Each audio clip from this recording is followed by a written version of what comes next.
una de las cartas enviadas de las cárceles.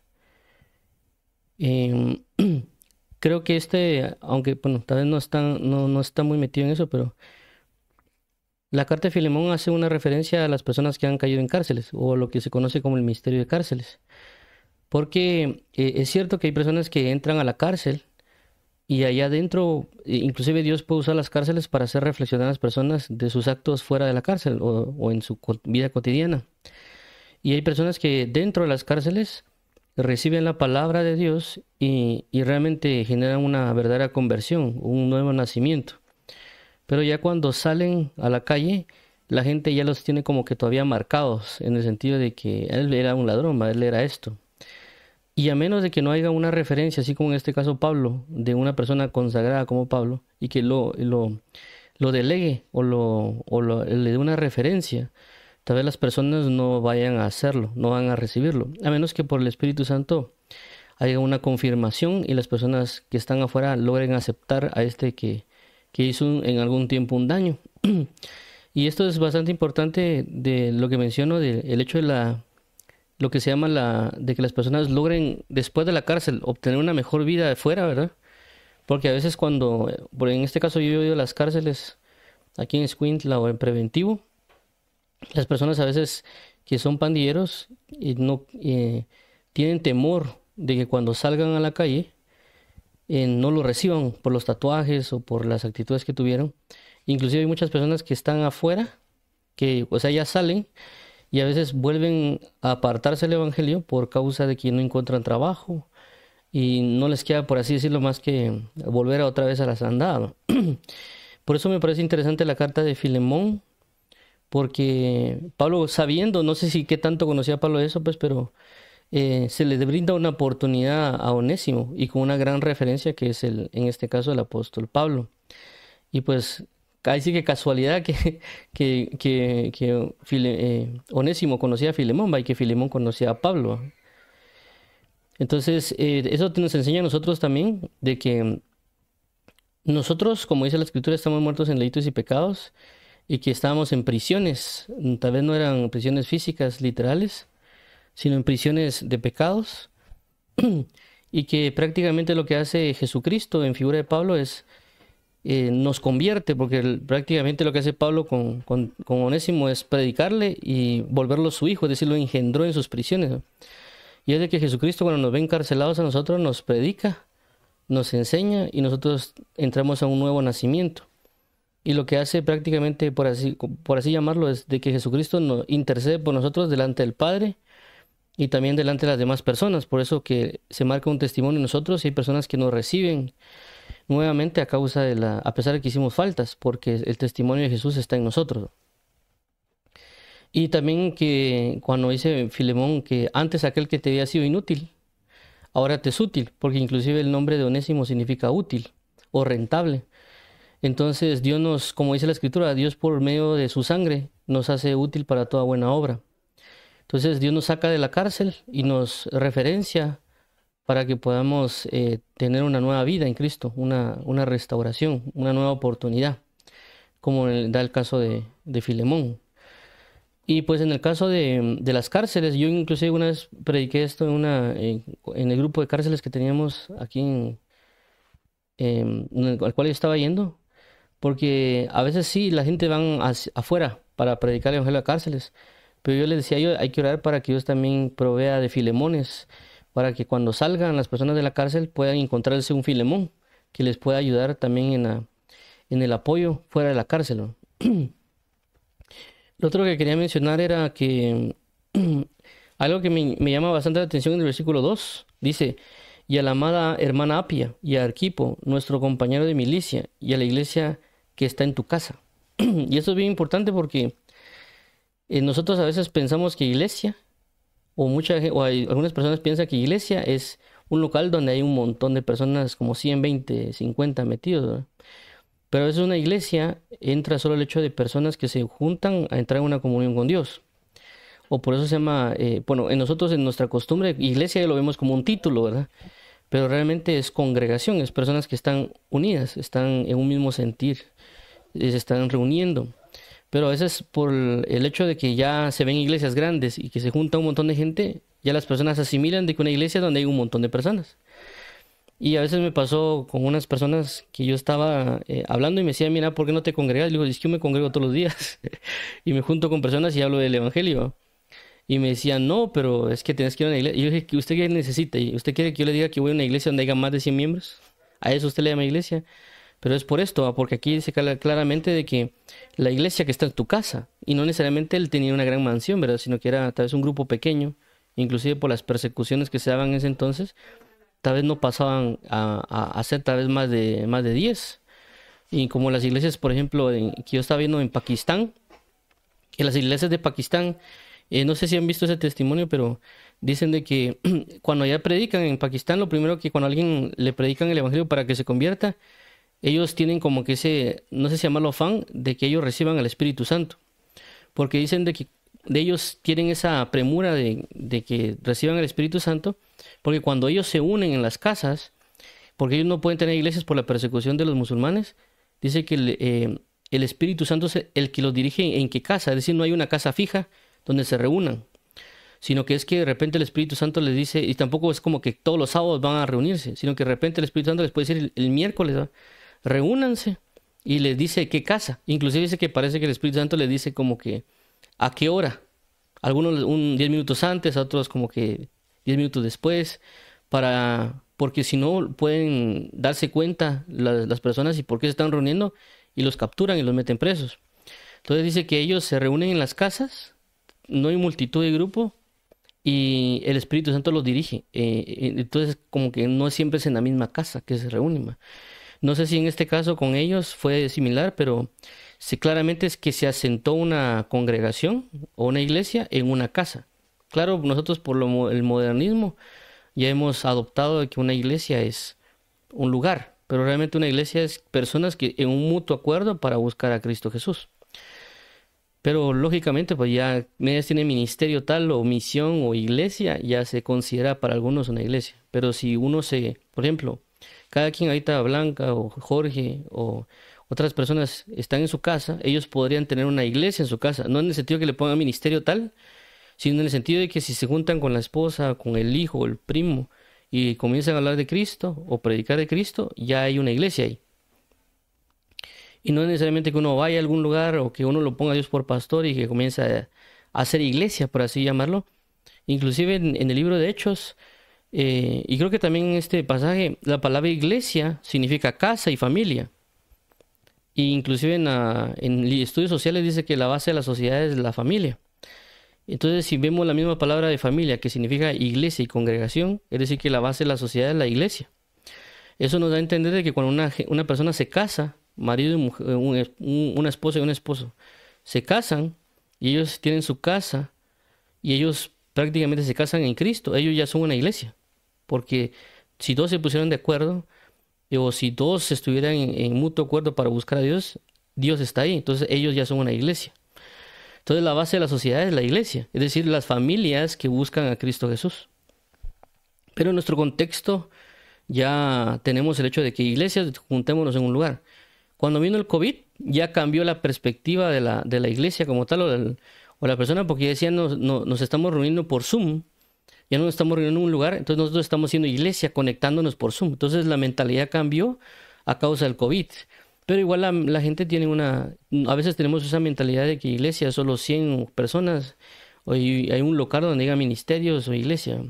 Pero me gustó bastante esta parte donde dice, y la iglesia que está en tu casa. Entonces nosotros podemos hacer una iglesia que la presencia de Dios habite en nuestras casas a través de hablar o predicar o manifestar con las familias y con los que quieran, porque hay personas que no quieren, ¿no? Pero con ellos, ¿no?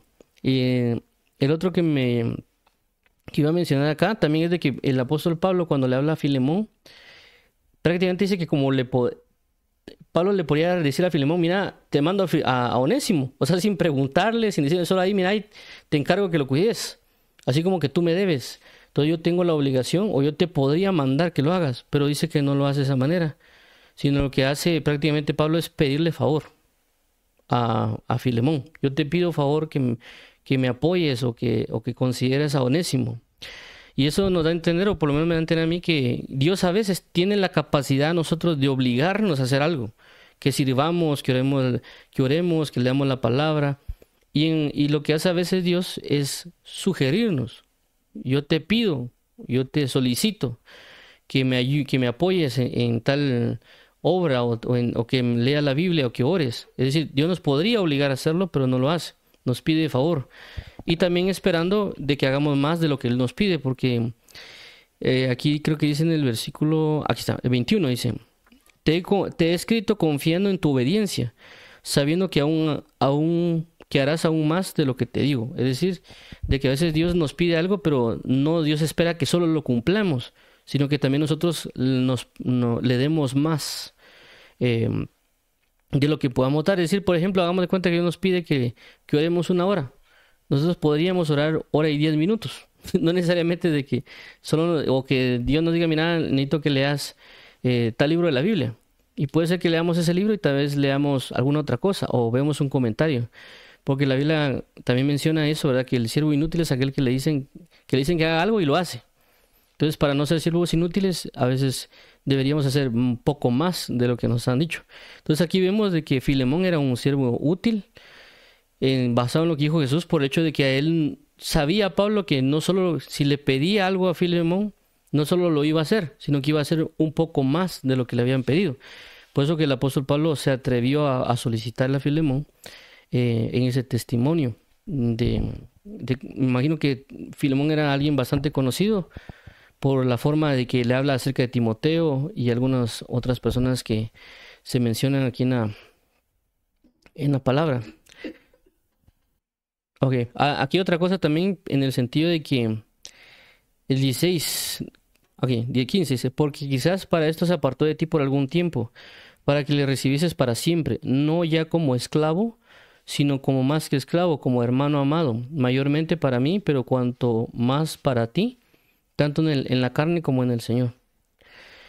Y eso es importante por el hecho de que cuando uno acepta a Jesús como Señor y Salvador, uno realmente se vuelve esclavo de Dios. O sea, a veces nosotros solo tomamos a Dios como papá, pero realmente somos esclavos de Jesucristo. Y cuando se habla de esclavos es de que nosotros le tenemos que obedecer. En el sentido que si Dios dice algo, hay que hacerlo. Pero nosotros solo nos vamos en la faceta de que, no, Él es papá y le hablo como papá, pero también Él es Señor y hay que seguirlo.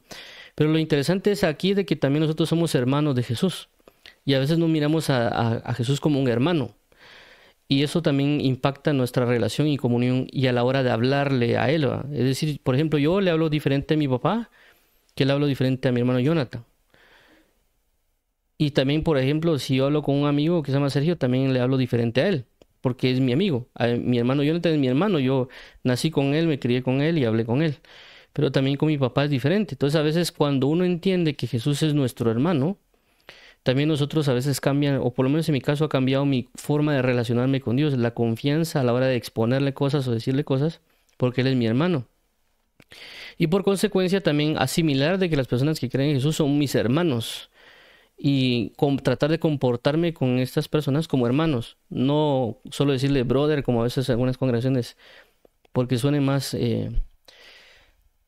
fino, ¿eh? Le dicen a otras personas brother. O le dicen también, o para sonar más espiritual, le dicen a otra persona hermano.